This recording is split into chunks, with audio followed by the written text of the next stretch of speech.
हजरत अबू ज़र ग़िफ़ारी खादिम खैरुल बशर, हजरत अबू ज़र ग़िफ़ारी खादिम खैरुल बशर, खिदमतों में जिंदगी भर ना बनाया अपना घर। अल्लाहु अकबर। আবু যর গিফারির ব্যাপারে কবি বলেন, আবু যর গিফারি এমন একজন সাহাবী যে নবীর খেদমত করার কারণে নিজের ঘরটা পর্যন্ত বানাইতে পারে না। হযরত আলী বলে, ও আবু যর গিফারি, ইয়াদান হয় নাই, তোমাকে কে জানাইলো যে ফাতেমার লাশ বহন করতে হবে? হযরত আবু যর বলে, ও আলী,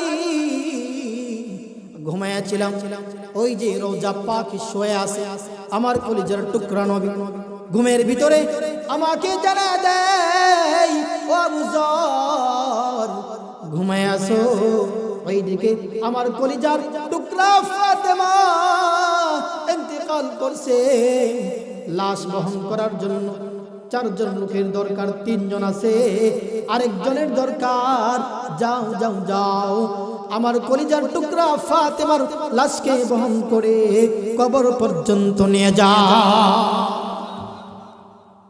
সরকার দু আলম আবু যরকে পাঠায় দেয়, লাশ বহন করে কবরস্থান পর্যন্ত নিয়ে যায়। নিয়ে যাওয়ার পরে, ও দুনিয়ার মহিলারা রে, ও যুবক ভাইরা, মুরব্বি বাজানরা গভীর মনোযোগ দিয়ে শুনেন। কথাটা যদি রিওয়ায়াত দুর্বল, এরপর সবক আছে জন্য বলা। আবু যর বলে, ও কবর, তুমি কি জানো নি আজকে তোমার গর্তে কাকে রাখা হচ্ছে? আল্লাহু আকবার বল। আবু যর বলে, ও কবর, তুমি কি জানো নি সারা জীবন কত মানুষকে পেটে ধারণ করলা? কারণ কবর।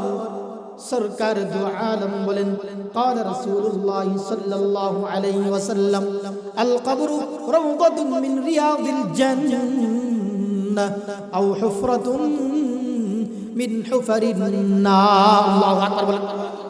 সরকার দু আলম নবী জানা দেয়, ও দুনিয়ার মানুষেরা রে, বাহাদুরি আর কতদিন করবা?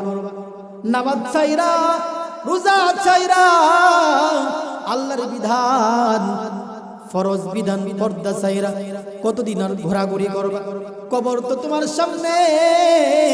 সরকার দু আলম বলে, কবর হচ্ছে জান্নাতের একটা টুকরা যদি আমল ভালো হয়, কবর হচ্ছে জাহান্নামের একটা গর্ত যদি বদ আমল নিয়ে যাও রে বাজান। এই কবর কাউকে চিনবে না, কাউকে চিনবে না। আমল আছে তো তোমার দাম আছে, আমল নাই তো তোমার কোনো দাম না। এই জন্য কবি বলে, আমল সে জিন্দগি বনতি হ্যায়, जन्नत भी जहन्नम भी, अमल से जिंदगी बनती है, जन्नत भी जहन्नम भी, ये खाके अपने फितरत में ना नारी है ना नूरी। अल्लाहु अकबर। कवि बोलेन যে আমলের দ্বারাই জিন্দেগি সুন্দর হয়, আমলের দ্বারাই মানুষ জান্নাতি হয়, আমলের দ্বারাই মানুষ জাহান্নামী হয়। আমি যে কথাটা বলতেছিলাম, আবু যর গিফারি কবরকে সম্বোধন করে বলে, ও আবু যর, তুমি কি জানো নি আজকে তোমার গর্তের ভিতরে কাকে রাখা হচ্ছে? ও আবু যর, ও কবর, সরকার দু আলম নবীর মেয়েকে তোমার কাছে রাখা হচ্ছে। কবর কোনো আওয়াজ করে না। শেষ করে দিচ্ছি সংক্ষেপে। আবু যর বলে, ও কবর, তুমি কি জানো নি তোমার গর্তে কাকে রাখা হচ্ছে? হাসান আর হুসাইনের মা, যারা সাইয়্যিদা শাবাবি আহলিল জান্নাহ, জান্নাতি পুরুষদের সর্দার হবেন। আল্লাহু আকবার বলেন। তার মাকে তোমার কবরে, তোমার ভিতরে রাখা হচ্ছে। কবর কোনো আওয়াজ করে না। আবু যর বলে, ও কবর, তুমি জানো নি তোমার ভিতরে কাকে রাখা হচ্ছে? আমিরুল মুমিনিন হযরতে আলীর স্ত্রীকে রাখা হচ্ছে। কবর থেকে আওয়াজ আসে, ও আবু যর, সে কার মেয়ে, কার মা, কার স্ত্রী দেখার টাইম নেই। আমি কবর এমন এক জায়গা যার ভিতরে নেক আমল ছাড়া কোনো দাম নাই, দুনিয়ার কোনো দাপটের দাম নাই, দুনিয়ার কোনো পরিচয়ের দাম নাই। একমাত্র কবরের আপন ওই ব্যক্তি হইতে পারবে যার ভিতরে নেক আমল আছে। ওয়া নাউযু বিল্লাহি মিন শুরুরি আনফুসিনা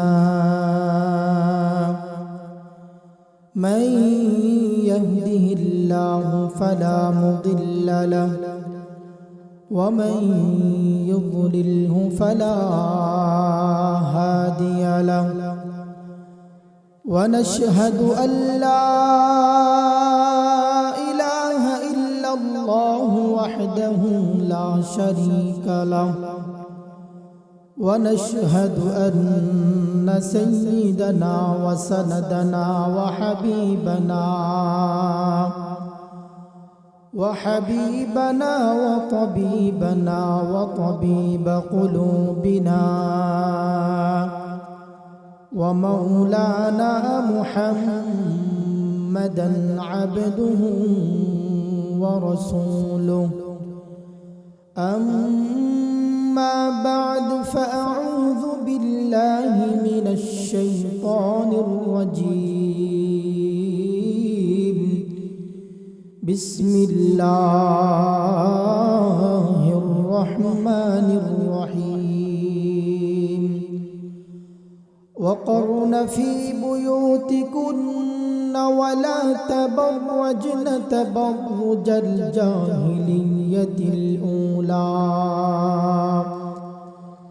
وأقمنا الصلاة وآتينا الزكاة وأطعنا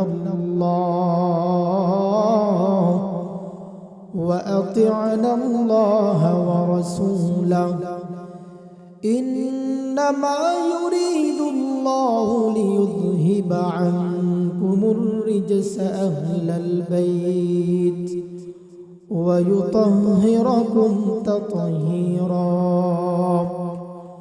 وقال رسول الله مصطفى مجتبى صلى الله عليه وسلم المرأة عورة فإذا خرجت استشرفها الشيطان أو كما قال عليه الصلاة والسلام.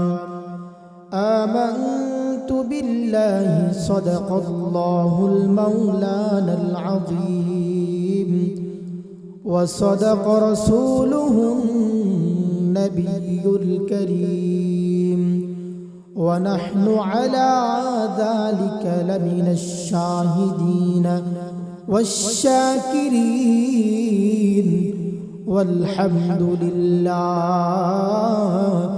رب العالمين.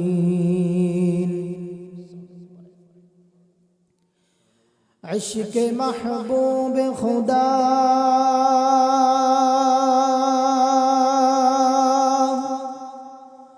عشق محبوب خدا जिस दिल में हासिल नहीं लाखों मोमिन हो मगर हम ईमान में कामिल नहीं. ला इलाहा इल्लल्लाह ला इलाहा इल्लल्लाह ला इलाहा इल्लल्लाह ला इलाहा इल्लल्लाह ला इलाहा इल्लल्लाह ला इलाहा इल्लल्लाह ला इलाहा इल्लल्लाह. मुहम्मद ने आकर कुफ्र को मिठाया, कुफ्र को मिठा कर सदाकत बताया। ला इलाहा इल्लल्लाह, ला इलाहा इल्लल्लाह, ला इलाहा इल्लल्लाह, ला इलाहा इल्लल्लाह, ला इलाहा इल्लल्लाह, ला इलाहा इल्लल्लाह मुहम्मदुर রাসূলুল্লাহ। সবাই বলি সাল্লাল্লাহু আলাইহি ওয়াসাল্লাম। আলহামদুলিল্লাহ। স্বল্প পশ্চিম পাড়া বাইতুল মামুর জামে মসজিদ বুকাইনগর গৌরীপুর নিমনসাইর উদ্যোগে আয়োজিত বার্ষিক ইসলামী সম্মেলনের আমার অত্যন্ত শ্রদ্ধাভাজন মুরব্বী অত্র মহতি মজলিসের মুহতারাম সদর ইজলাস উস্তাদুল উলামা শেখুল হাদিস মুফতি আব্দুল গনি সাহেব দামাত বারাকাতুহুম, সহ সভাপতি হাফিজ কারি আবু বকর সিদ্দিক সাহেব দামাত বারাকাতুহুম, ওয়াজিবুল ইহতিরাম উলামায়ে কেরাম, আমার সামনে উপবিষ্ট দিন প্রিয় ইসলাম প্রিয় মুরব্বী বাজান যুবক ভাইরা, পর্দার অন্তরালে অবস্থানরত আমার প্রিয় মা ও বোনেরা, আল্লাহ পাকের আলিশান দরবারে জবানকে উজাড় করে মুহাব্বতের সাথে ভক্তি ভরে আল্লাহকে খুশি করার জন্য দিল থেকে শুকর আদায় করি আলহামদুলিল্লাহ। আপনারা সবাই কেমন আছেন? শেষ পর্যন্ত থাকবেন না ভাগবেন? সবাই থাকবেন তো ইনশাআল্লাহ। মুহতারাম হাজরিন, আমার আগে যিনি বয়ান করতেছিলেন উনি আমার মাতার তাজ, যাদের দোয়ার বদৌলতে আজকে আপনাদের খিদমতে মুজাকারার নিয়তে বসা। হযরত আমাকে অত্যন্ত মহব্বত করতেন, স্নেহ করতেন। হুজুরের সাথে আমার প্রায় 8 থেকে 9 বছর হুজুরের সাথে। মাদ্রাসা বন্ধ হইলেও হুজুরের সাথেই থাকতাম, বাড়িতে যাইতাম না। আমি হুজুরের অন্য কোনো কাজ করতে পারি নাই। আমি হুজুরের ব্যাগ বহন করতাম, হুজুরের জুতা সোজা করে দিতাম। হয়তোবা হুজুরের দোয়ার বরকতে আল্লাহ তাআলা আমাকে কবুল করেছেন। এজন্য আমি দোয়া করি আল্লাহ তাআলা হুজুরের হায়াতে, আমলে, পরিবারে, ইলমে আল্লাহ তাআলা বারাকা দান করুন। সবাই বলে আমিন। সম্মানিত হাজরিন, আমি আপনাদের সম্মুখে সূরাতুল আহজাবের 33 নম্বর আয়াত এবং তিরমিজি শরীফের 1173 নম্বর হাদিস আপনাদের সামনে তিলাওয়াত করেছি। আমার একটা অভ্যাস হইল আলোচনা শুরু করার আগে আলোচনার বিষয়বস্তু বুঝায়া দেওয়া। কারণ দেখা যায় লম্বা সময় আলোচনা শুনে কিন্তু কোন বিষয়ের আলোচনা শুনলো এটা জনসাধারণ তারা এটাকে গ্রহণ করতে পারে না, বুঝতে পারে না যে হুজুর লম্বা সময় কি আলোচনা করলো। এজন্য আমি প্রত্যেকটা মাহফিলেই আলোচনার শুরুর আগে আমি আমার আলোচনার বিষয়বস্তু উল্লেখ করি। তো মুহতারাম হাজরিন, আমি যে আলোচনার বিষয়বস্তু নির্ধারণ করেছি এর বিষয়বস্তু হচ্ছে শরীয়তে আল্লাহ তাআলা একটা বিধান রেখেছেন, ফরজ বিধান। আমরা যেরকম ভাবে 5 ওয়াক্ত নামাজকে ফরজ মনে করি, কেউ পড়ি বা কেউ পড়ি না। রমজানে 12 মাসের ভিতরে আল্লাহ তাআলা একটা মাস দিয়েছেন, এই মাসের নাম শাহরু রমাদান। এই মাসে আমরা এক মাসে রোজা রাখাকে আমরা কি মনে করি? ফরজ মনে করি। আল্লাহ তাআলা যদি কাউকে নেশাব পরিমাণ মালের মালিক বানায় তাহলে বৎসরে একবার যাকাত দেয়াকে কি মনে করি? ফরজ মনে করি। আল্লাহ তাআলা যদি কাউকে নেশাবের মালিক বানায়, ধন দৌলতের মালিক বানায়, জীবনে একবার হজ্জে বাইতুল্লাহ যেদিকে ফিরে 5 ওয়াক্ত নামাজে ইক্তিদা করি, নামাজ আদায় করি, আল্লাহ তাআলার অন্যতম এক নিদর্শন আল্লাহ তাআলার আরশ কুরসি বরাবর বাইতুল মামুরের বরাবর যে ঘর বাইতুল্লাহ, এই ঘরকে জীবনে একবার তওয়াফ করা, জীবনে একবার এই ঘরের দিকে ফিরে অর্থাৎ হজ্জে বাইতুল্লাহ করা, এটা যদি নেশাবের মালিক হয় তাহলে জীবনে একবার হজ করা কি ফরজ। ঠিক তদ্রূপ ইসলামের শরীয়তে ইসলামিয়াতে আরেকটা গুরুত্বপূর্ণ বিধান আছে। এই বিধানটার নাম হচ্ছে পর্দার বিধান। কিসের বিধান? আমার সাথে কথা বলতে লাস্ট বক্তা আমার পরে হুজুর আছেন, দোয়া করবেন।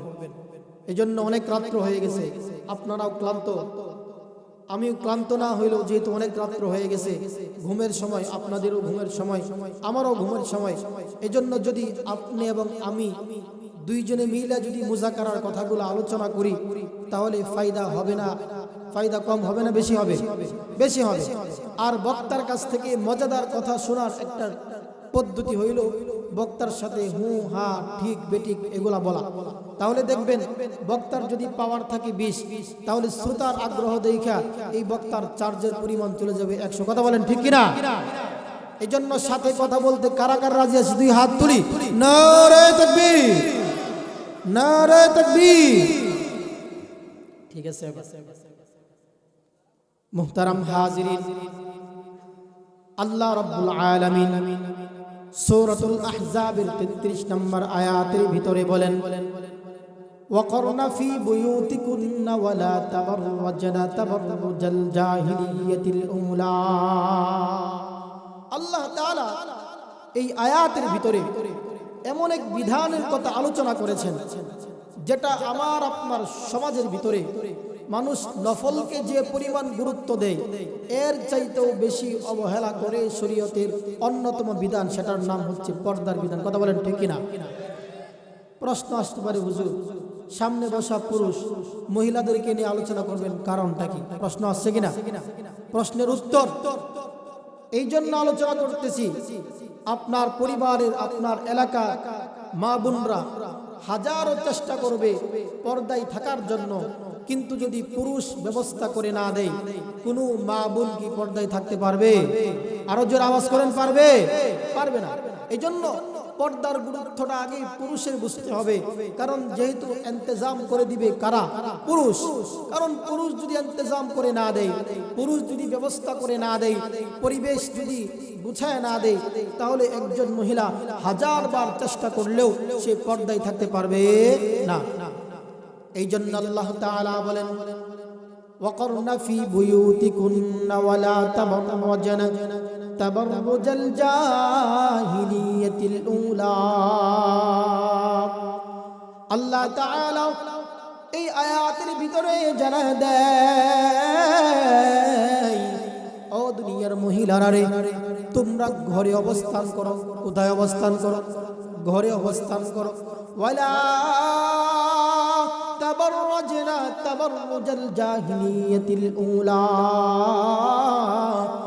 জাহিলি যুগে যেরকম ভাবে মহিলারা তারা সাজসজ্জা করে বাহিরে যাইত, তারা পরপুরুষকে মনোরঞ্জন করত, এরকম সাজসজ্জা করে ও দুনিয়ার মহিলারা রে, জাহিলি যুগের মহিলাদের মতো তোমরা সাজসজ্জা করে বুরকা বিহীন তোমরা বাহিরে যেও না।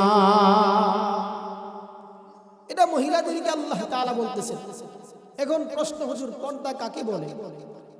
আল্লাহ তাআলা কালামে পাকে ইরশাদ করেন, ওয়ালা ইউবদিনা যিনাতাহুন। আল্লাহু আকবার বলেন। আসমানের মালিক আল্লাহ জানা দেয়, ও দুনিয়ার মানুষ, ও দুনিয়ার মহিলারা রে, পর্দা বলা হয় যে তোমরা তোমাদের সৌন্দর্যকে পরপুরুষের সামনে প্রকাশ করো না। সৌন্দর্য দিছে আসমানের মালিক আল্লাহ। এই সৌন্দর্য তুমি তোমার স্বামীর সামনে প্রকাশ করো। আল্লাহ তাআলা সিস্টেম দেখায় দিয়েছেন, সৌন্দর্য যেরকম দিয়েছেন সৌন্দর্য প্রকাশ করার ব্যবস্থা আল্লাহ তাআলা করছেন কিনা? করে দিয়েছেন।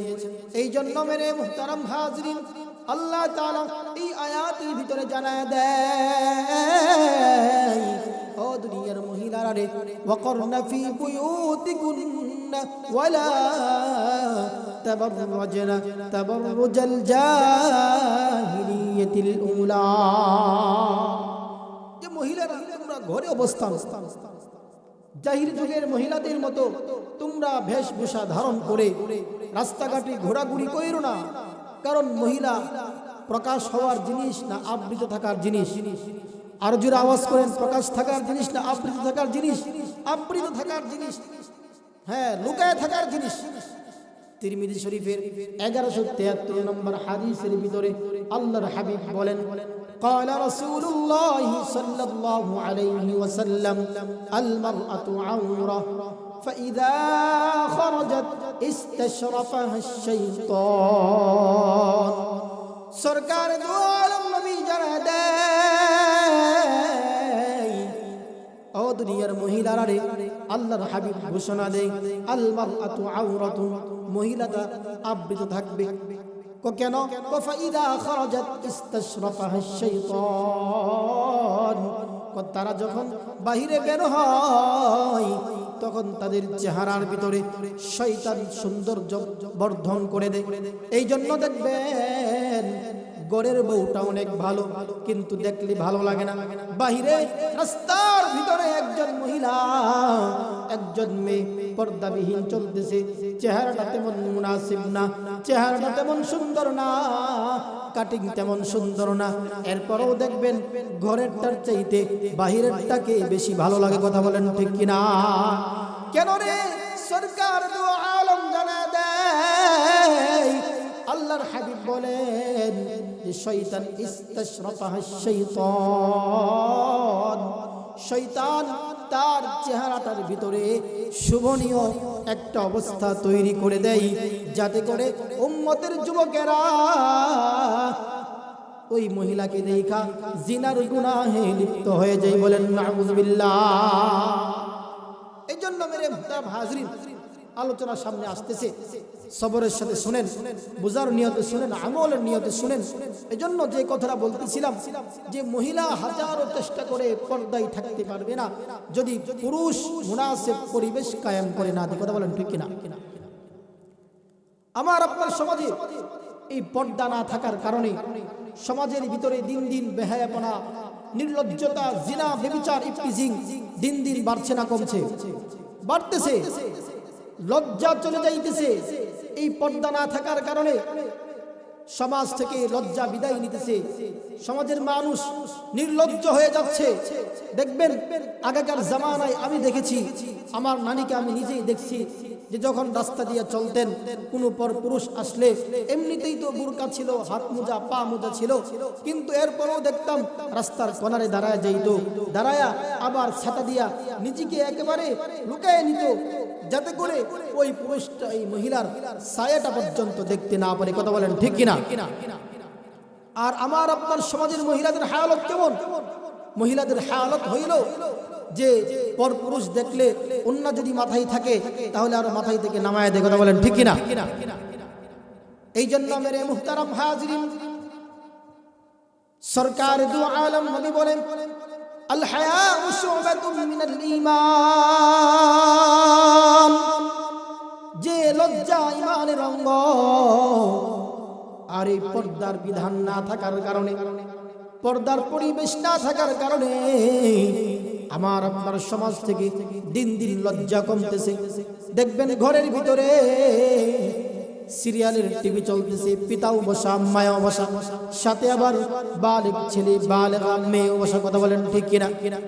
আবার দেখবেন আমার আপনার সমাজের কিছু যুবক এমন আছে, দেখবেন বিশাল বড় হয়ে গেছে, ভার্সিটিতে কলেজে পড়ে, দেখবেন মাঝে মধ্যে পাওয়া যায়, এলাকায় নাও থাকতে পারে, আমাদের অঞ্চলে আছে, আমি দেখেছি বালেগ হয়ে গেছে, এরপরেও দেখবেন তারা হাঁটুর উপরে কাপড় পরে। কথা বলেন ঠিক কিনা?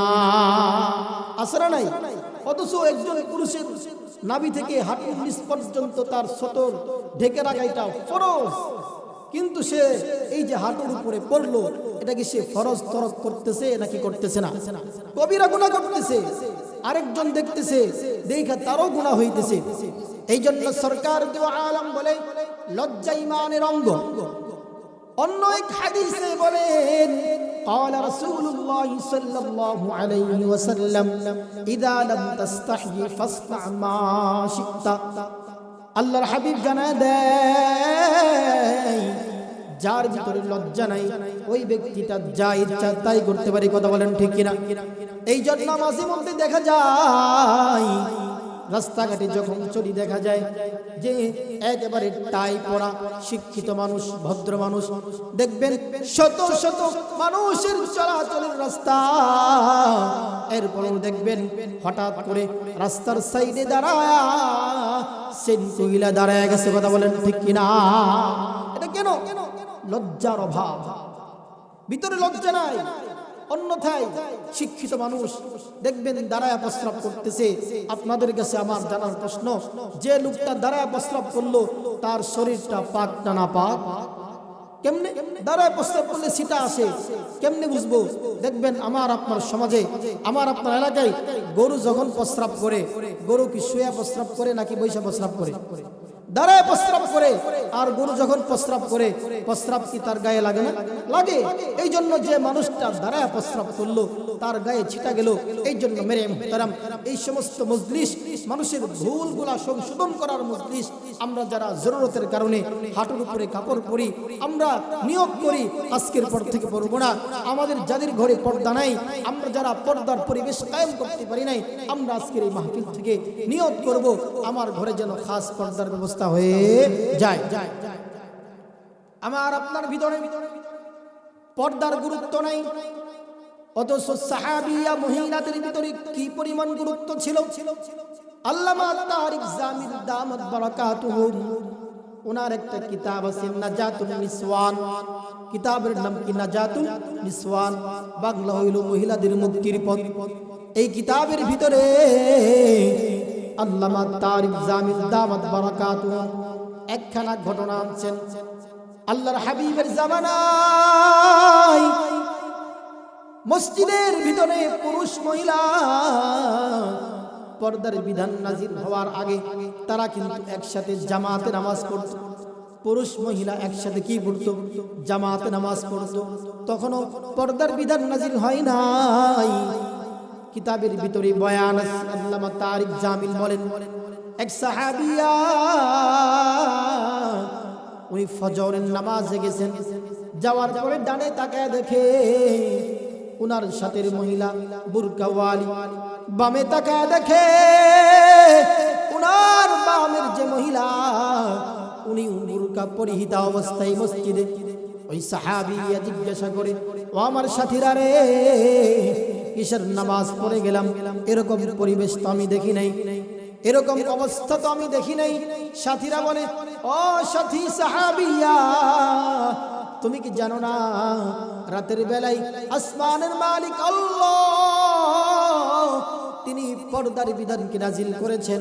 অর্থাৎ একজন প্রাপ্তবয়স্কা মহিলা সে যখন বাড়ি থেকে বের হবে তার মাথা থেকে পায়ের তালু পর্যন্ত পুরোটা শরীর ঢেকে বের হবে। ওই সাহাবিয়া মহিলা পেরেশান হয়ে গেলেন। ও পর্দার অন্তরালের মা, কথাটা মনোযোগ দিয়ে শোনো রে মা। ওই সাহাবিয়া উনি যখন ডানেও বুরকাওয়ালি দেখলেন, বামেও বুরকাওয়ালি দেখলেন, জিজ্ঞাসা করার পরে বলে যে সার পড়ে ফজরের আগে আল্লাহ তাআলা আমার আপনার নবীর উপরে পর্দার বিধানকে নাজিল করেছেন। ওই সাহাবিয়া বলে, হয়তো আমি ঘুমিয়ে গিয়েছিলাম এই জন্য আমি শুনি নাই। লক্ষ্য করে দেখেন ওই সাহাবিয়া মহিলা উনার সন্তানকে ডেকে বলে, ও কলিজার সন্তান, তুমি দৌড়ায় বাড়িতে যাও, যায় আমার জন্য চাদর নিয়ে আসো, যাতে করে আমি পর্দার বিধান যেটা আল্লাহ তাআলা দিয়েছেন এই বিধান পালন করে আমি বাড়ি পর্যন্ত পৌঁছতে পারি। ওই মহিলার ছেলে দৌড়ায় চলে যায়, গিয়া বাড়ি থেকে চাদর নিয়ে আসে। কাপড় নিয়ে আসার পরে এই কাপড় পেঁচায়া নামাজ শেষ করে বাড়িতে যাই। উনি ইচ্ছা করলে পারতেন, যেহেতু আমি শুনি নাই, আমি জানি না, ইচ্ছা করলে উনি পারতেন যে পরবর্তী নামাজ থেকে পর্দা করে আসতে। কথা বলেন ঠিক কিনা? কি পরিমাণ গুরুত্ব ছিল তাদের ভিতরে। সাহাবিয়া মহিলা উনি আর দ্বিতীয়বার পর্দাবিহীন বাড়িতে যায় নাই, পর্দা মেনটেন করে বাড়িতে গেছে, কি পরিমাণ গুরুত্ব ছিল। আর আমার আপনার সমাজের মহিলাদের ভিতরে অবহেলা, নামাজ নিয়ে অবহেলা, হ্যাঁ, আমল নিয়ে অবহেলা, রোজা নিয়ে অবহেলা। আর আরো দুঃখের বিষয় হইল আমার আপনার সমাজের মহিলাদের ভিতরে স্বামীর ইতাআত নাই। কথা বলেন ঠিক কিনা? এই জন্য মেরে মুহতারাম হাজরিন, আগেকার মহিলাদের হালত কেমন ছিল? হযরতে রাবিয়া বসরি, ওনার নাম আমরা সবাই শুনছি কিনা? হযরতে রাবিয়া বসরি রাহমাতুল্লাহি আলাইহা আল্লাহর একজন বান্দি, আবেদা, সালেহা, কানিতা। স্বামীর ইতাআত কেমন করতেন? স্বামীকে কিরকম মানতেন? স্বামীর কথাগুলা কিরকম মানতেন? কিতাবের ভিতরে আছে হযরতে রাবিয়া উনি এশার নামাজের পরে উনি তাহারত অর্জন করে আতর খুশবু ব্যবহার করে উনি স্বামীর কাছে আসতেন। আয়েশা বলতেন, ও স্বামী, আপনার কোনো খেদমত আমার লাগবে কিনা? স্বামী যদি বলতো হ্যাঁ লাগবে, তাহলে স্বামীর খেদমত করতেন।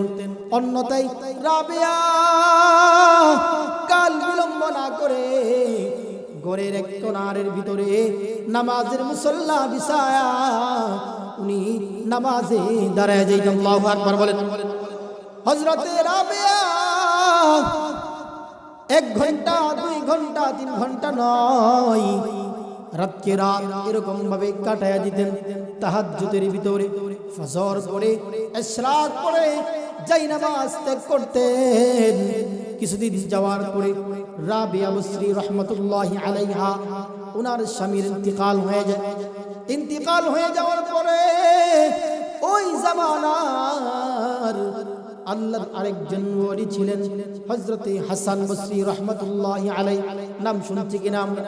হযরতে হাসান বসরি রহমতুল্লাহি আলাইহি ওনার কানে যখন আওয়াজ গেল যে রাবিয়ার স্বামীর ইন্তিকাল হয়ে গেছে, হাসান বসরি রহমতুল্লাহি আলাইহি উনি মনে মনে ভাবলেন, যদি রাবিয়াকে বিবাহ করতে পারি তাহলে আমার জীবন ধন্য হবে।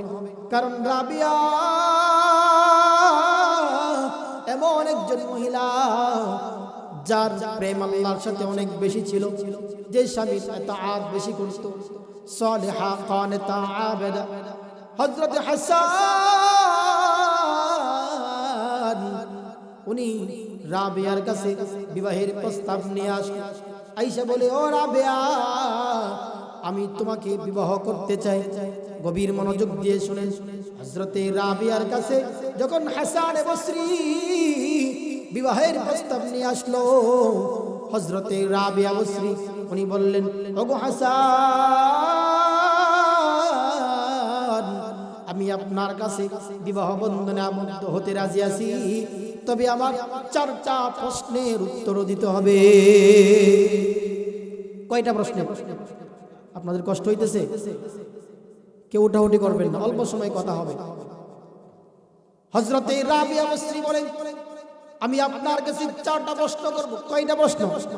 4টা প্রশ্ন। এই 4 প্রশ্নের উত্তর যদি আপনি দিতে পারেন তাহলে আপনার কাছে আমি বিবাহ বন্ধনে আবদ্ধ। হাসান বসরি রহমতুল্লাহি আলাইহি উনি বলে, ঠিক আছে। কারণ উনি যুগের বড় একজন আলেম ছিলেন, আল্লাহর বুজুর্গ ওলি ছিলেন। উনি বলে, মনে মনে বলতেছে, হাজারো মানুষের উত্তর আমি দিলাম, আজকে 4 প্রশ্নের উত্তর দেওয়া এটা আমার জন্য কোনো ব্যাপার না। এই ঘটনাটাও নাজাতুন নিসওয়ান কিতাবের ভিতরে আল্লামা তারিক জামিল দামাত বারাকাতুহুম উনি উল্লেখ করেছেন। হযরতে রাবিয়া বলে, ও হাসান, 1 নাম্বার প্রশ্ন হইল, আমি মারা যাওয়ার পরে আমি কি জান্নাতে যাব না জাহান্নামে যাব? কয় নাম্বার প্রশ্ন করলেন? আরো জোরে আওয়াজ করেন, কয় নাম্বার প্রশ্ন করলেন? 1 নাম্বার প্রশ্ন। হযরতে হাসান প্রশ্ন শুনে না তিনি আশ্চর্য হয়ে গেছে। উনি বলে, জীবনে কত মানুষের প্রশ্নের উত্তর দিলাম গো, কিন্তু এই জাতীয় প্রশ্ন কেউ তো আমাকে করে নাই। রাবিয়া বলে, ওগো হাসান, বিবাহ বন্ধনে আবদ্ধ হইতে রাজি আছি গো। 1 নাম্বার প্রশ্ন হইল, আমি মারা যাওয়ার পরে আমি জান্নাতি না জাহান্নামী। মারা যাওয়ার পরে জান্নাতি না জাহান্নামী এটা কেউ জানবো? জানার কথা? জানার কথা না। হাসান বসরি রহমতুল্লাহি আলাইহি উনি আশ্চর্য হয়ে গেলেন, কিরকম প্রশ্ন উত্তর দিতে পারে না। হযরত রাবিয়া বলে, 2 নম্বর প্রশ্ন, আমি মারা যাওয়ার পরে কাল কিয়ামতের ময়দানে যখন প্রত্যেকটা মানুষের অর্ধ হাত উপরে সূর্যটা থাকবে, টকবক টকবক করবে, সূর্যের তাপের কারণে মাথার মগজটা বাতের যে আমরা গ্রামের ভাষায় বলি মার বা ফিস, এটা যেরকম টকবক টকবক করবে, এরকম ভাবে কাল কিয়ামতের ময়দানে প্রত্যেকটা আদম সন্তান মাথা গরমের তীব্রতার কারণে টকবক টকবক করবে। ওগো হাসান, তোমার কাছে 2 নম্বর প্রশ্ন, কাল কিয়ামতের ময়দানে মারা যাওয়ার পরে গো আমি রাবিয়া বসরির আমল নামা ডান হাতে দেওয়া হবে নাকি বাম হাতে দেওয়া হবে? হযরত হাসান আরো আশ্চর্য হয়ে যায়, এই এরকম প্রশ্ন করতেছে। সারা জীবন কত মানুষের প্রশ্নের উত্তর আমি দিলাম, এই জাতীয় প্রশ্ন তো কোনোদিন কেউ আমাকে করে নাই। হাসান বসরি বলে, ওগো রাবিয়া, এই প্রশ্নের উত্তর আমার কাছে নাই। 3 নম্বর প্রশ্ন রাবিয়া করে, ওগো হাসান, আমি মারা যাব, আর মারা যাওয়ার পরে কাল কিয়ামতের ময়দানে আল্লাহ তাআলা মিজানের পাল্লা কায়েম করবে কি করবে না? আজকে দুনিয়াতে নামাজ যে পড়ে নাই, যে পড়তেছে, সব কিছু ওই দিন পাল্লা মাপা হবে।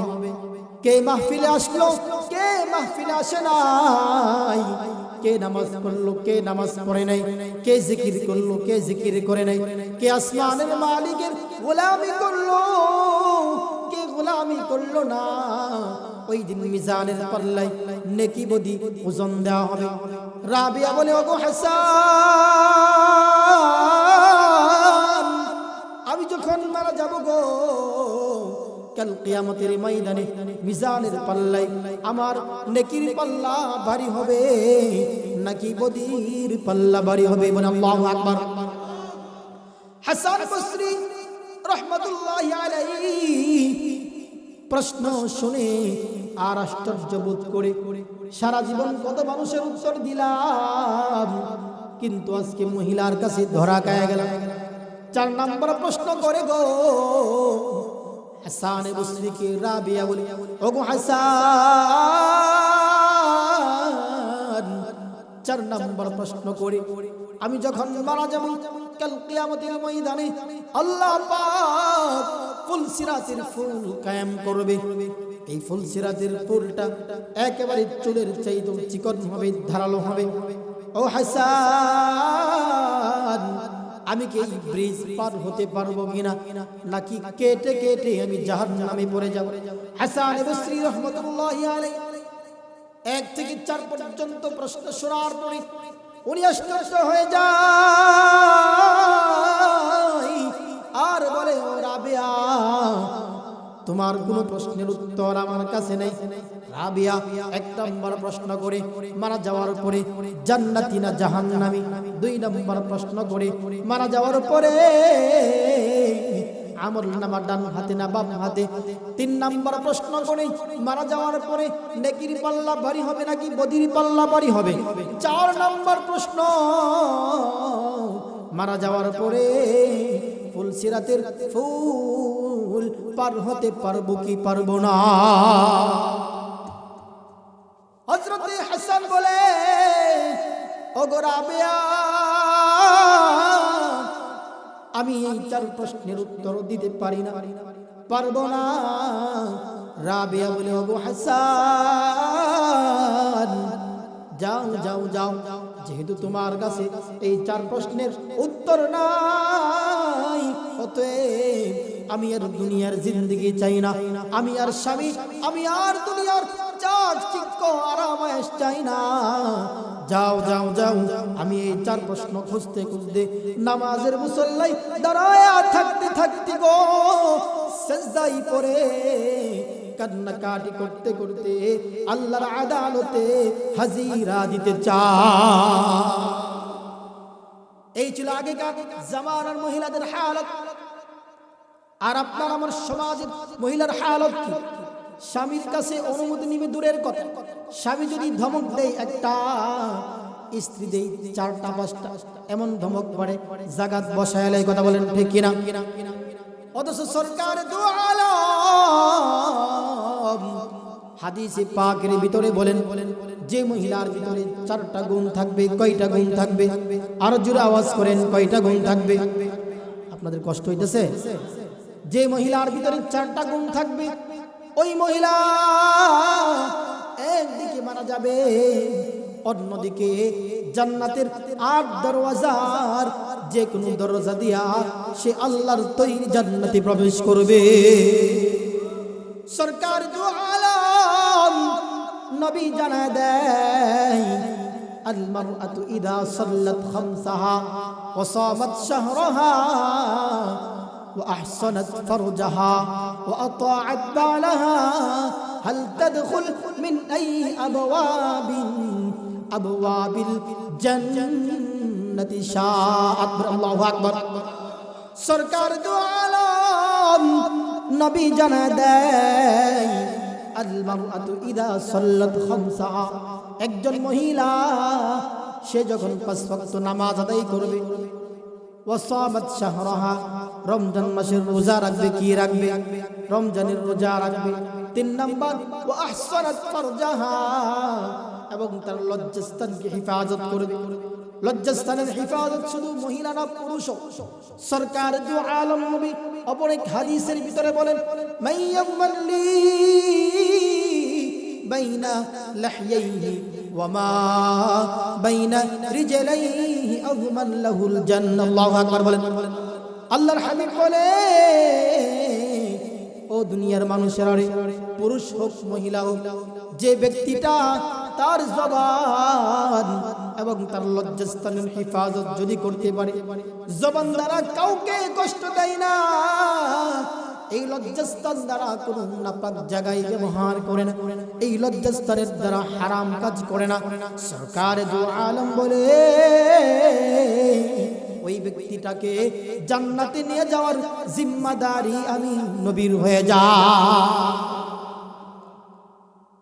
এই জন্য সরকার দু আলম বলেন, মহিলাদের 4টা গুণ থাকলে, 1 নাম্বার, সে যদি কয় ওয়াক্ত নামাজ পড়ে, 5 ওয়াক্ত নামাজ পড়ে।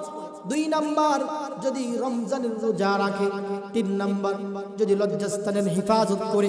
4 নাম্বার, যেটা বুঝাবার জন্য হাদিস বললাম, ওয়া আতাআত বালাহা, অন্য রিওয়ায়াতে আছে ওয়া আতাআত যাওজাহা, এবং স্বামীর ইতাআত করে, স্বামীর কথা মতো চলে, স্বামীর সম্মান বজায় চলে। এই 4 গুণওয়ালা মহিলা একদিকে মারা যাবে, অন্যদিকে আল্লাহর তৈরি জান্নাতের 8 দরওয়াজার যে কোনো দরজা দিয়া সে চাইলে জান্নাতে প্রবেশ করবে। ও পর্দার অন্তরালের মা, তোমার দিলে ব্যথা দেওয়ার জন্য আমার কথা বলা মাকসাদ না, শুধু বলার দ্বারা মাকসাদ। একজন মা যদি পরিবর্তন হয়ে যায়, পরিবারটা পরিবর্তন হয়ে যাওয়া সহজ। কথা বলেন ঠিক কিনা? একজন মা যদি পরিবর্তন হয়ে যায় গো, সমাজটা পরিবর্তন হয়ে যাবে, তার সন্তানটা পরিবর্তন হয়ে যাবে, তার মেয়েটা পরিবর্তন হয়ে যাবে। এই জন্য মেরে মুহতারাম হাজরিন, রাবিয়া বসরির ইতিহাস আপনাদের সামনে পেশ করলাম। আমলের কি পরিমাণ গুরুত্ব ছিল, স্বামীর সামনে নিজেকে কি পরিমাণ ইতাআতের সাথে, আদবের সাথে পেশ করতে। আমার আপনার ভিতরে তো পর্দার গুরুত্ব নাই, অথচ আল্লাহ রাসূল সাল্লাল্লাহু আলাইহি ওয়াসাল্লামের কলিজার টুকরা সন্তান হযরতে ফাতেমাতুজ জোহরা রাদিয়াল্লাহু তাআলা আনহা, আমরা ওনার নাম সবাই শুনছি কিনা? সবাই শুনছি না? ওনার ভিতরে কি পরিমাণ গুরুত্ব ছিল, একটা ঘটনা বলবো। ঘটনাটা আপনারা শুনতে রাজি আছেন? সবাই সবাই রাজি আছেন তো ইনশাআল্লাহ? কারা কারা রাজি আছেন দুই হাত তুলে নারে তাকবীর, নারে তাকবীর। যারা বয়ান না শুনে চলে গেছে তারা কি লাভে আছে না লসে আছে? লাভে না লসে? মজার মজার ঘটনা বলতেছি না। হযরত ফাতিমাতুজ জোহরা রাদিয়াল্লাহু তাআলা আনহা সরকার দু আলম, সরকার দু আলম নবীর একমাত্র কলিজার টুকরা সন্তান হযরতে ফাতেমা, উনি হযরতে আলী রাদিয়াল্লাহু তাআলা আনহু এর স্ত্রী ছিলেন। হযরতে আলী রাদিয়াল্লাহু তাআলা আনহু কিতাবের ভিতরে বয়ান আছে একদিনের ঘটনা। হযরতে আলী রাদিয়াল্লাহু তাআলা উনি ফজরের নামাজ আদায় করার জন্য মসজিদে গেলেন। যাওয়ার পরে নামাজ শেষে নিয়মতান্ত্রিক আবার বাড়িতে ফিরে আসলেন। আয়েশা দেখে হযরতে ফাতেমা উনি অন্যদিন উনি নামাজের মুসল্লায় বসে থাকতেন, উনি জিকির আজকার করতেন, ইশরাক করার আগ পর্যন্ত উনি যাই নামাজ ত্যাগ করতেন না। কিন্তু ওই দিন আয়েশা দেখে হযরতে ফাতেমা উনি গরম পানি করছেন, কাপড় চোপড় ধুইবেন এবং উনি খামিরা তৈয়ার করছেন, রুটি বানাবেন। হযরতে আলী বলে, ওগো ফাতেমা, লম্বা জামানা তোমার সাথে আমার গুজার হয়েছে, অতিবাহিত হয়েছে, তোমার আমল তেমন না। তুমি তো ফজরের পরে যাই নামাজ ত্যাগ করো না, তুমি তো ইশরাকের আগ পর্যন্ত জিকির আজকার করো, ইশরাক করে আবার তুমি দুনিয়াবি কাজে লিপ্ত হও, পরিবারের কাজে লিপ্ত হও। ওগো ফাতেমা, বিষয়টা বুঝে আসতেছে না? এই কথা বলার পরে হযরতে ফাতেমা উনি উনার চোখ বেয়ে টপ টপ করে পানি পড়তে শুরু করে। হযরতে আলী বলে, ওগো ফাতেমা, তুমি কান্দো কেন? আল্লাহু আকবার বলেন। হযরতে ফাতেমা উনার চোখ বেয়ে টপ টপ করে পানি পড়তেছে। হযরতে আলী বলে, ওগো ফাতেমা, তুমি কেন কাঁদতেছো? হযরতে ফাতেমা বলে, ওগো স্বামী, কি করে ঘটনাটা বলি? হযরতে আলী বলে, না বলতে হবে, বলো।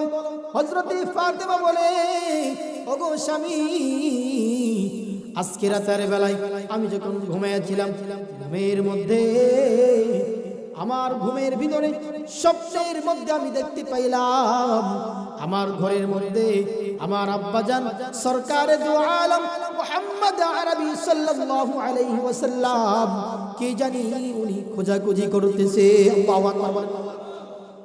সরকার দু আলম নবী উনি ঘরের মধ্যে কি জানি খোঁজাখুঁজি করতেছে। হযরতে ফাতেমা বলে, ওগো বাবাজান, আপনি কাকে খুঁজতেছেন? কি খুঁজতেছেন? হযরতে ফাতেমার কথা শুনে সরকারে দু আলম নবী বলে, ও কলিজার টুকরা মেয়ে আমার, আমি তো তোমাকে খুঁজতেছি। আল্লাহু আকবার বলে। আমি তো তোমার খোঁজ নেয়ার জন্য আসলাম। ওগো ফাতেমা, জেনে রাখো, আজকে সেহরি খাইছো আলীর সাথে, কিন্তু ইফতার করবা জান্নাতে আমি নবীর সাথে। সেহরি খেয়েছো আলীর সাথে, কিন্তু ইফতার করবা আমি নবীর সাথে। আল্লাহু আকবার। হযরতে ফাতেমা এই কথা বলার পরে কান্দে। এইদিকে হযরতে আলীও কান্দে, কারণ হযরতে আলী আর বুঝার বাকি নাই যে কলিজার ধনটা এর তো দুনিয়ার সফর শেষ হয়ে গেছে। হযরতে আলী কান্দে, কেঁদে কেঁদে বলে, ও কলিজার টুকরা স্ত্রী, আমার তো বুঝার বাকি নাই যে তোমার দুনিয়ার সফর শেষ হয়ে গেছে। হযরতে ফাতেমাও কান্দে, হযরতে আলীও কান্দে। কেঁদে কেঁদে হযরতে ফাতেমার স্বামীকে বলে, ও পর্দার অন্তরালের মা, দেখো ফাতেমার কি আদব ওয়ালা কথা। হযরতে ফাতেমা হযরতে আলীকে বলে, ওগো স্বামী, সারাটা জীবন গেল আমি আপনার খেদমত আপনার মর্জি মতো করতে পারি নাই। ওগো স্বামী, আমার দুনিয়ার সফর তো শেষ, আপনার কাছে ক্ষমা চাই, যদি ভুল হয়ে থাকে ক্ষমা করে দিবেন। হযরতে আলী এই কথা শোনার পরে হাউমাউ করে কান্দে রে, কেঁদে কেঁদে বলে, ওগো ফাতেমা, তুমি এটা কি বলো? তুমি নবীর সন্তান, নবীর একমাত্র কলিজার ধন নবী, তোমাকে আমার কাছে আমানত দিয়েছিলেন, কিন্তু আমি তোমার কদর করতে পারি নাই। তোমার মুখে দৈনিক 2 বেলা পর্যন্ত খাবার দিতে পারি নাই। এমন বহু সময় গেছে 2 দিন 3 দিন পর্যন্ত তোমার চুলায় আগুন জ্বলে না। আল্লাহু আকবার। সরকার তো আলম নবী সিরাতের কিতাবের ভিতরে পাওয়া যায়, একদিন ফাতেমার খোঁজ নেয়ার জন্য হযরতে সরকার আলম দু আলম নবী ফাতেমার দরওয়াজায় গেছে, গিয়ে আওয়াজ করছে, ও ফাতেমা, দরওয়াজাটা খোলো। একবার নয়, 2 বার নয়, 3 বার আওয়াজ করার পরে দরওয়াজা খুলে না।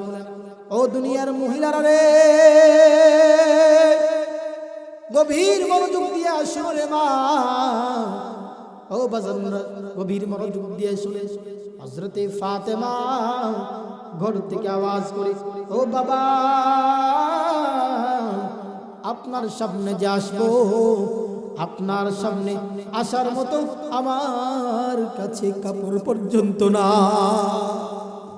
অথচ সাইয়্যিদাতুন নিসাই আহলিল জান্নাহ, জান্নাতি মহিলাদের সরদারিনী হবেন। ও দুনিয়ার মহিলারা, তোমরা যারা জান্নাতে যাইবা, যে মহিলা তোমার জান্নাতের সরদারিনী হবেন, ওই মহিলার শরীরটা ঢাকার জন্য যে পরিমাণ কাপড়ের দরকার, ওই পরিমাণ কাপড় পর্যন্ত নাই। সরকার দু আলম নবী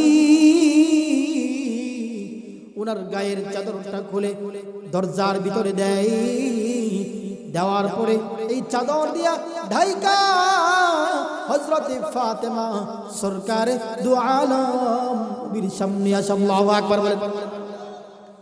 এরকম একজন রমণী হযরতে আলীর স্ত্রী, হযরতে আলী কান্দে, হযরতে ফাতেমা কান্দে।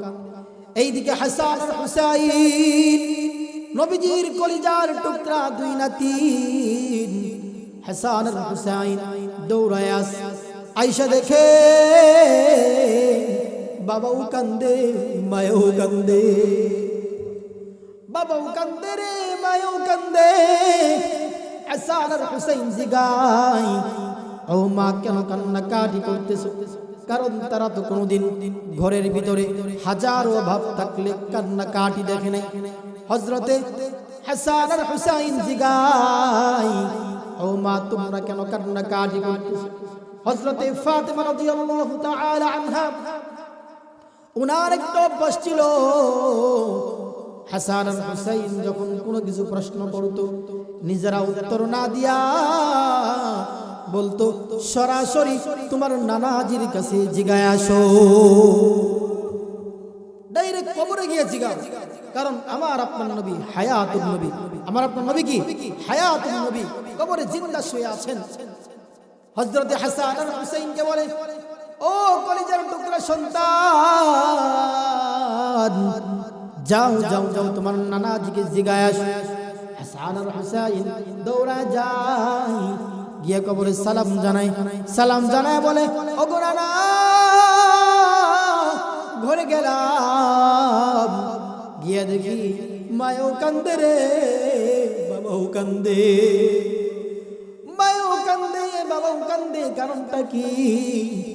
সরকার দু আলম বলে, ও নাতিন, সময় নষ্ট করো না, যাও যাও যাও, বাড়িতে চলে যাও, কারণ আজকের পর থেকে তোমার মায়ের নুরানি চেহারা তোমরা আর দেখতে পারবে না।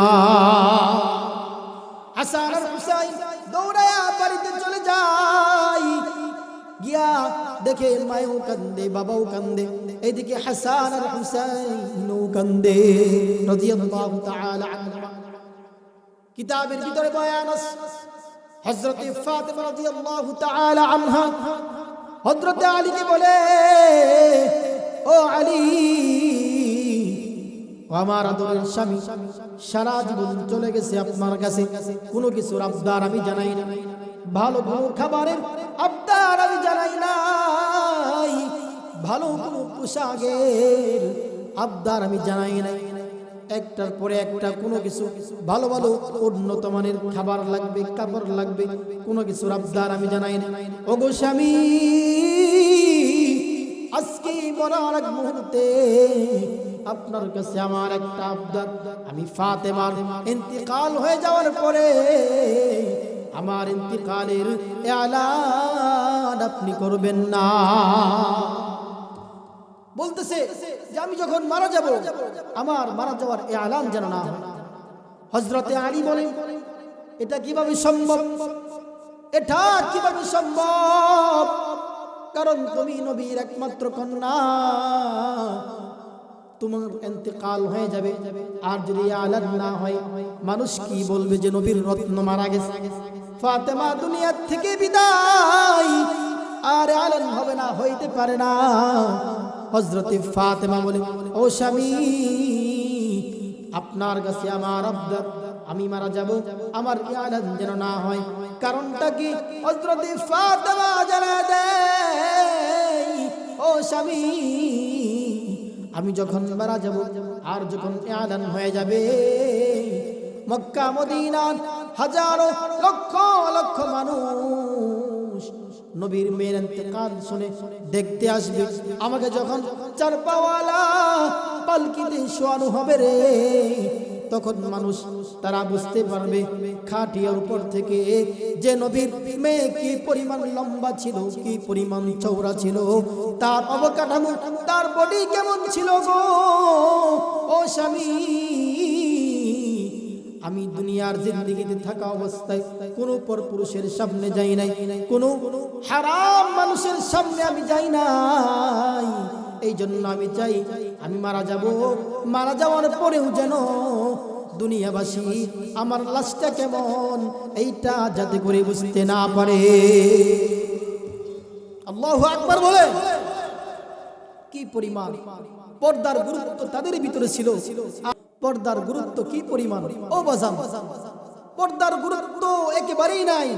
না থাকার কারণে প্রত্যেকটা সমাজে স্বামী স্ত্রীর ভিতরে সম্মান, স্বামী স্ত্রীর ভিতরে মহব্বত নাই। কারণটা কি? স্কুলে যায়, তার চাইতেও স্বামীর চাইতেও আরো 10 জনকে দেখে আসে। স্বামী বাহিরে যায়, স্কুল কলেজে যায়, বেগানা মহিলা, বেপর্দা মহিলাদের সাথে উঠা বসা করে ভালো মন্দ দেখে আসে।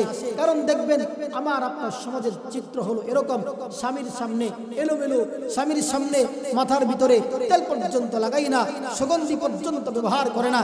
কিন্তু দেখবেন যখন সকাল বেলায় ছোট বাচ্চাকে নিয়ে, ছোট ছেলেকে মেয়েকে নিয়ে যখন কিন্ডারগার্টেনে যায়, স্কুলে যায়, দেখবেন তখন এই দিক দিয়ে সেন্ট মারে, এই দিক দিয়ে সেন্ট মারে, লিপস্টিক কালারের কোনো অভাব নাই। কথা বলেন ঠিক কিনা?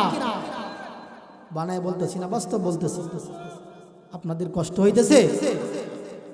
হযরতে ফাতেমা রাদিয়াল্লাহু তাআলা আনহা উনার ইন্তিকাল হয়ে যায়। ইন্তিকাল হয়ে যাওয়ার পরে হযরতে আলীর কাছে যে আবদার তিনি করছিলেন এলান যেন না করে, হযরতে আলী এলান করে নাই। এলান না করে কাফনের ব্যবস্থা করে, গোসলের ব্যবস্থা করে, কাফনের ব্যবস্থা করার পরে, গোসলের ব্যবস্থা করার পরে চারপাওয়ালা পালকিতে শোয়া দেয়। শোয়ার পরে আপনাদের কাছে আমার প্রশ্ন, এই চারপাওয়ালা পালকি বহন করতে লোক লাগে কয়জন? আরো জোরে আওয়াজ করেন, কয়জন লোক আছে? কয়জন? 3 জন। কয়জন আছে? 3 জন। 1 নাম্বার হযরত আলী আর তার 2 সন্তান হাসান আর হুসাইন রাদিয়াল্লাহু তাআলা আনহুম আজমাইন। এই যে চারপাওয়ালা পালকি, এই পালকির ভিতরে যেরকম ভাবে হযরতে ফাতেমা শুইছে, ঠিক তদ্রুপ আমার আপনার শোয়া লাগবে কিনা? এই যে মসজিদের মেহরাবে, মসজিদের বারান্দায়, আমি দুনিয়ার যত বড় কোটিপতি হই না কেন, আমি দুনিয়ার যত বড় রাজা বাদশাহ হই না কেন, আজকের ঘটনা জ্বলন্ত প্রমাণ। তিন বারের প্রধানমন্ত্রী, সম্মান কম ছিল না বেশি ছিল? আরো জোরে আওয়াজ করেন, কম না বেশি? বেগম খালেদা জিয়া, আল্লাহ ওনাকে জান্নাতবাসী করো। দেখছেন আপনারা, লক্ষ লক্ষ জনতার ঢল হয়েছে। কিসের কারণে? আমলের কারণে। আমলের কারণে। ভালো আমলও আছে, খারাপ গুলো আমি জানি না, আমার জানা মতে ভালোই করছেন। এই জন্য মেরে মুহতারাম, এই যে তিনবারের প্রধানমন্ত্রী, এরপরও দুনিয়ায় থাকতে পারছে? থাকতে পারে নাই। ও মুরব্বি বাজার, তোমার আমার থাকার টাইম নেই। এই যে মসজিদের চারপাওয়ালা পালকি, ময়লা আবর্জনায় ভরপুর, হালকা ঝাড়ু মাইরে তোমাকে আমাকে শোয়া দিব। আল্লাহু আকবার। কিসের গর্ব, কিসের কি? এই জন্য মৃত্যুর প্রস্তুতি নাও। কাফন আমার আপন, কবর আমার ঘাটি, ওই কবরে যেতে হবে, থাকবে না কেউ সাথী। কাফন আমার আপন, কবর আমার ঘাটি, ওই কবরে যেতে হবে, থাকবে না কেউ সাথী। 3.5 হাত মাটির ঘর, কারো আপন কারো পর, কারো হবে ফুলেরই বাগান, কারো হবে ও জাহান্নাম। 3.5 হাত মাটির ঘর, কারো আপন কারো পর, কারো হবে ফুলেরই বাগান, কারো হবে গো জাহান্নাম। আমল নামা সেই দিন তোমার হবে ঘরের বাতি, আমল নামা সেই দিন তোমার হবে ঘরের বাতি। ওই কবরে যেতে হবে, রইবে না কেউ সাথী। ওই কবরে যেতে হবে, থাকবে না কেউ সাথী। কাফন আমার আপন, কবর আমার ঘাটি, ওই কবরে যেতে হবে, থাকবে না কেউ সাথী। কথা বলেন ঠিক কিনা? মুনকার নাকির আসিবে, সোয়াল জবাব করিবে, না পারিলে সোয়ালের জবাব শুরু হবে কবরের আযাব। মুনকার নাকির আসিবে, সোয়াল জবাব করিবে, না পারিলে সোয়ালের জবাব শুরু হবে কবরের আযাব। সেদিন তোমার আমল সারা গতি নাই রে, নাই রে। ওই কবরে যেতে হবে, থাকবে না কেউ সাথী। কথা বলেন ঠিক কিনা? এই জন্য মেরে মুহতারাম, মৃত্যুর প্রস্তুতি নেন। বলতেছিলাম, খাটিয়া ভিতরে হযরতে ফাতেমাকে রাখা হয়েছে। খাটিয়া বহন করার জন্য লাগবে কয়জন? আছে কয়জন? 3 জন। হযরতে আলী দাঁড়ায় টেনশনের ভিতরে আছে। ফাতেমা বলে গেছে আলান না করার জন্য, এখন তো খাটিয়া বহন করার জন্য আরেকজন লোকের দরকার। কিছুক্ষণ দাঁড়ায় থাকার পরে অনেক দূর থেকে দেখতে পাই একজন মানুষ হাঁটি হাঁটি পা করে আসতেছে। আল্লাহু আকবার বলেন। কাছে আসার পরে দেখে এটা সরকার দু আলম নবীর একজন কাছের একজন সাহাবী, নাম তার আবু যর গিফারি। নাম কি? আবু যর গিফারি। হযরতে আবু যর গিফারি খাদেমে খায়রুল বাশর, হযরতে বুজুর গিফারি খাদেমে খায়রুল বশর खिदमतों में जिंदगी भर ना बनाया अपना घर। अल्लाहु আকবার। আবু যর গিফারির ব্যাপারে কবি বলে, আবু যর গিফারি এমন একজন সাহাবী যে নবীর খিদমত করার কারণে নিজের ঘরটা পর্যন্ত বানাইতে পারে না। হযরত আলী বলে, ও আবু যর গিফারি, তোমাকে কে জানাইলো যে ফাতেমার লাশ বহন করতে হবে? হযরত আবু যর বলে, ও আলী, ঘুমায়াছিলাম, ওই যে রওজা পাক শুয়ে আছে আমার কলিজার টুকরা নবী, ঘুমের ভিতরে আমাকে জানা দেয়, ও আবু যর ঘুমায়াছো, ওইদিকে আমার কলিজার টুকরা ফাতেমা ইন্তেকাল করছে। লাশ বহন করার জন্য 4 জন লোকের দরকার, 3 জন আছে, আরেকজনের দরকার। যাও যাও যাও, আমার কলিজার টুকরা ফাতেমার লাশকে বহন করে কবর পর্যন্ত নিয়ে যাও। সরকার দু আলম আবু যরকে পাঠায় দেয়, লাশ বহন করে কবরস্থান পর্যন্ত নিয়ে যায়। নিয়ে যাওয়ার পরে, ও দুনিয়ার মহিলারা রে, ও যুবক ভাইরা, মুরব্বি বাজানরা গভীর মনোযোগ দিয়ে শুনেন। কথাটা যদি রিওয়ায়াত দুর্বল, এরপর সবক আছে জন্য বলা। আবু যর বলে, ও কবর, তুমি কি জানো নি আজকে তোমার গর্তে কাকে রাখা হচ্ছে? আল্লাহু আকবার বল। আবু যর বলে, ও কবর, তুমি কি জানো নি সারা জীবন কত মানুষকে পেটে ধারণ করলা? কারণ কবর। সরকার দু আলম বলেন, قال رسول الله صلى الله عليه وسلم القبر روضة من رياض الجنة أو حفرة من حفر النار। الله أكبر।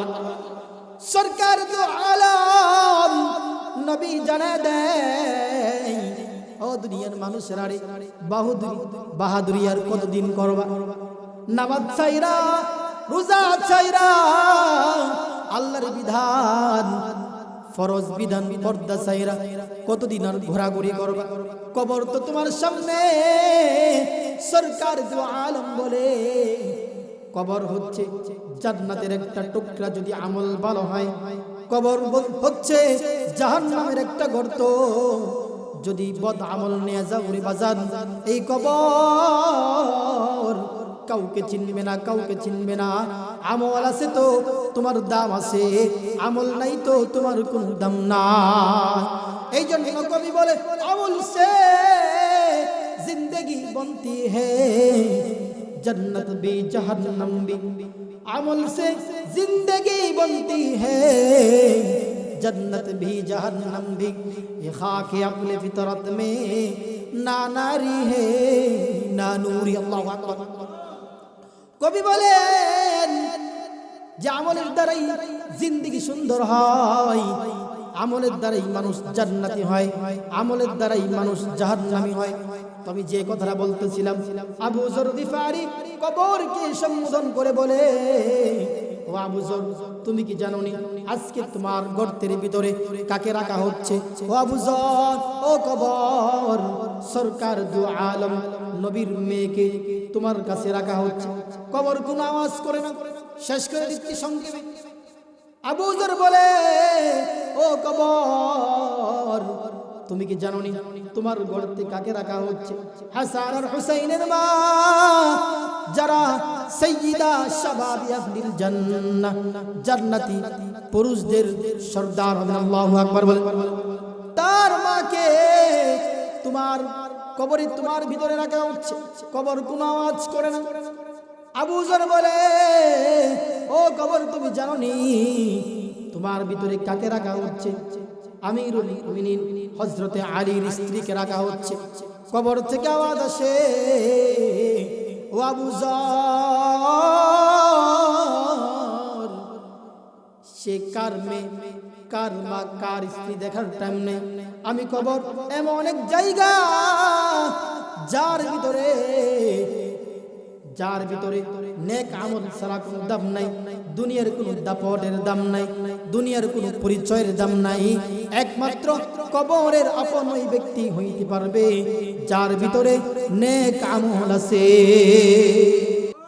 এই জন্য মেরে মুহতারাম হাজরিন, আমি এতক্ষণ পর্যন্ত বুঝাইলাম যে পর্দার কি পরিমাণ গুরুত্ব।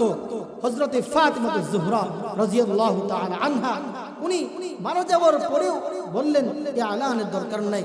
আর আমার আপনার সমাজের হালত কি দেখবেন, সমাজে কোনো পুরুষ মারা গেলে মহিলাদের সিরিয়াল পুরুষের চাইতে বেশি লম্বা হয়। কথা বলেন ঠিক কিনা? মহিলা মারা গেছে দেখবেন নির্লজ্জের মতো পুরুষগুলা গিয়ে দেখে। ও ভাই, আপনাদের কাছে একটা মাসআলা বলে যাই, জীবিত থাকা অবস্থায় যাদেরকে দেখা হারাম, মারা যাওয়ার পরে তাদেরকে দেখা হারাম। এই জন্য একজন মানুষ মারা গেলে তাকে আর আযাবের ভারটা বাড়ায়া দিয়েন না, গুনার ভারটা বাড়ায়া দিয়েন না। আপনাদের কাছে বড় জোরে আবদার, আমি শেষ করে দিচ্ছি। এতক্ষণ বুঝাইলাম পর্দার কি পরিমাণ গুরুত্ব, 5 মিনিটে শেষ করে দিব।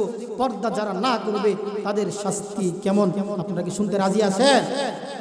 কষ্ট হইতেছে বেশি, অল্প সময় শেষ করে সভাপতি সাহেব কথা বলবেন। বয়ান বিশ্বকোষের ভিতরে আছে পাকিস্তানের দারুল করাচির একজন উস্তাদ এই ঘটনাটা উল্লেখ করছেন। পাকিস্তানের গিলগিট শহর, আল্লাহর গোলাম কবরস্থানের পাশ দিয়ে হাঁটতেছে। কবর থেকে হঠাৎ করে আওয়াজ আসে, আমাকে বাঁচাও, আমাকে বাঁচাও, আমি কবরে জীবিত। আল্লাহু আকবার বলেন। আমাকে বাঁচাও, আমি কবরে জীবিত। ও আল্লাহর গোলাম আশ্চর্য হয়ে যায়, কিরে কবর থেকে কোত্থেকে আওয়াজ আসে?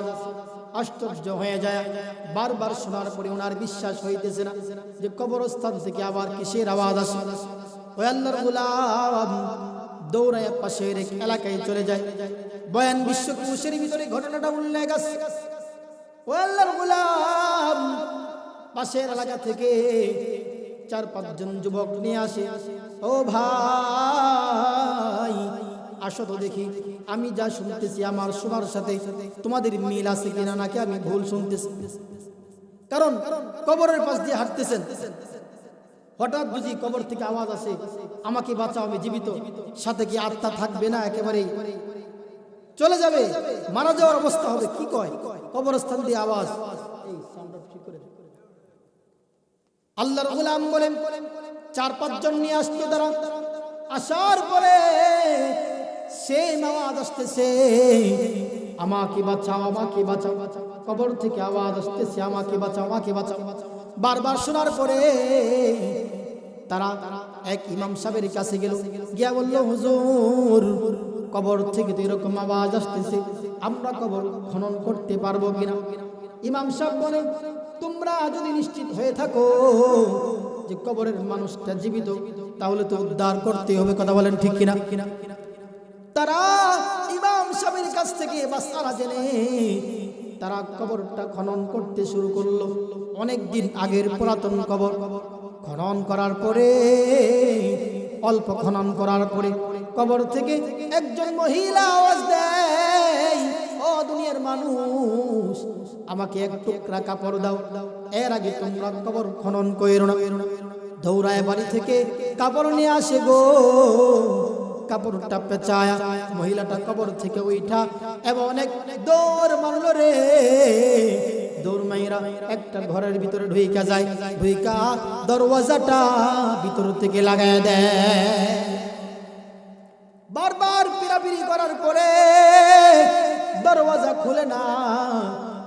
মহিলা আওয়াজ করে, ও দুনিয়ার মানুষ, তোমরা আমার অবস্থা দেখে সহ্য করতে পারবে না, আমার এমন অনেক হালত, আমাকে দেখা তোমরা বেহুশ হয়ে যাবারে। এই কথা শোনার পরে যারা সাহস করছিল দেখার জন্য, তারা আরো হতভম্ব হয়ে গেছে, কিংকর্তব্য বিমূঢ় হয়ে গেছে। তারা যারা আগাইতে চাইছিল তারা আবার পিছপা হয়ে গেছে। দেখবেন সমাজের কিছু সাহসী লোক থাকে, হাজারো ভয়ের ভিতরেও তারা কাবু হয় না। তাদের ভিতরে 2-3 জন রাজি হয়ে যায়। কিতাবের ভিতরে বয়ান আছে 2-3 জন বলেন না না, যেহেতু কবর থেকে আওয়াজ করে দৌড়ায় ভিতরে ঢুকছে, দেখার দরকার তার হালতটা কি। বলে না, ও আল্লাহর বান্দি, তোমাকে আমরা দেখব, দেখার দরকার আছে, সবক গ্রহণ করব, ইবরত হাসিল করব। বারবার পিরাপিরি করার পরে ওই মহিলা দরওয়াজা করে আল্লাহু আকবার বলে, আরো জোরে চিল্লায় বলে আল্লাহু আকবার। ওই মহিলা, ও পর্দার অন্তরালের মা, দিলটা নরম করে শুনে, দরওয়াজা খোলার পরে চাদর দিয়ে আবৃত করা তার পুরা শরীর থেকে কাপড়কে সরাই না। লোকেরা বলে, আল্লাহর বান্দি, কাপড়টা সরাও। সে সরাইতে চাই না। বারবার পিরাপিরি করার পরে মাথা থেকে কাপড়টা সরাই। গভীর মনোযোগ দিয়ে শুনবে বাজার, মাথা থেকে কাপড়টা সরানোর পরে দুনিয়ার মানুষ দেখতে পাইল ওই মহিলাটার মাথার কঙ্কাল সারা, মাথার খুরি সারা, তার মাথার ভিতরে চুল আর গোশতের অংশ পর্যন্ত নাই। বলেন নাউযুবিল্লাহ। একটা চুল পর্যন্ত নাই, গোশত পর্যন্ত নাই। লোকেরা জিগায়, ও মা, সুন্দর চুল, সুন্দর চেহারা, সুন্দর মাথা, যিনি আল্লাহ দিয়েছিলেন এত সুন্দর চেহারার সুন্দর চুল তোমার কোথায় গেল? কিতাবের ভিতরে বয়ান আছে পাকিস্তানের গিলগিট শহরের ঘটনা। ওই মহিলা বলে, ও দুনিয়ার মানুষেরা রে, তোমরা শুনে রাখো রে, আল্লাহ তাআলা আমাকে দুনিয়ার হায়াতে সুন্দর চুল, সুন্দর মাথা দিয়েছিলেন, কিন্তু এই চুল আমি দুনিয়ার জিন্দেগিতে যখন আমি স্কুলে যাইতাম, কলেজে যাইতাম, ভার্সিটিতে যাইতাম, বাজারে যাইতাম, বাড়িতে যখন পরপুরুষ আসতো, আমি এই সুন্দর চুল তাদের সামনে ওড়না ছাড়া তাদেরকে দেখায়া দেখায়া ঘুরতাম। এই কারণে মারা যাওয়ার পরে গো, আযাবের ফেরেশতারা আমার চুলগুলা এমন ভাবে টান দিছে রে, চুলের সঙ্গে গোশত পর্যন্ত উপরে চলে গেছে। নাউযুবিল্লাহ। 2 নাম্বার বলে, তোমার বাকি অংশ থেকে কাপড় সরাও, জবানের কাছ থেকে কাপড়টা সরাই। সংক্ষেপে শেষ করে দিচ্ছি। কাপড়টা যখন ঠোঁট থেকে সরাইলো, চেহারা থেকে সরাইলো, সরানোর পরে দেখে তার এই ঠোঁট অংশ পর্যন্ত নাই, গোশতের কোনো আলামতই নাই, ঠোঁট পর্যন্ত নাই। আল্লাহর বান্দাকে লোকেরা জিগায়, তোমার এই সুন্দর ঠোঁট কোথায় গেল? আল্লাহর বান্দি বলে, ও দুনিয়ার মানুষেরা রে, ও দুনিয়ার মহিলারা রে, আল্লাহ তাআলা আমাকে সুন্দর ঠোঁট দিয়েছিলেন, কিন্তু এই ঠোঁটের ভিতরে রং বেরঙের লিপস্টিক লাগায়া আমি পরপুরুষের মনোরঞ্জন করতাম, গান বাদ্য করতাম, নাচানাচি করতাম, বাজার ঘাটে ঘোরাঘুরি করতাম, পরপুরুষকে খুশি করতাম। ও দুনিয়ার মানুষ, এই জন্য মারা যাওয়ার পরে আযাবের সাপ বিচ্ছুগুলা এমন ভাবে দংশন করছে রে, আমার ঠোঁট থেকে আল্লাহর দেওয়া নেয়ামত গোশতগুলা, আযাবের সাপগুলা ঠুকুর দিয়া দিয়া গোশতগুলা ছিঁড়ে নিয়ে গেছে। নাউযুবিল্লাহ। 3 নাম্বার, শেষের দিকে চলে আসছি। বলে, তোমার হাত পা থেকে কাপড়টা সরাও। সরানোর পরে দেখে পায়ের ভিতরে একটা নখ পর্যন্ত নাই, হাতের ভিতরে একটা নখ পর্যন্ত নাই। লোকেরা জিগায়, ও মা, সুন্দর নখ তোমার কোথায় গেল?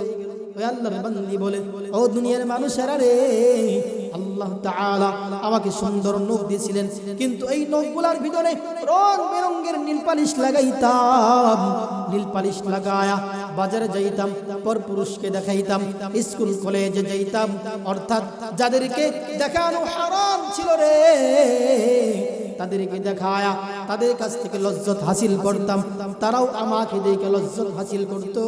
এই কারণে মারা যাওয়ার পরে কবরের ভিতরে আযাবের ফেরেশতারা নখগুলাকে এমন ভাবে টেনে ধরছে রে, নখের সঙ্গে আযাবের ফেরেশতারা গোশত পর্যন্ত পেয়েছে। নাউযুবিল্লাহ।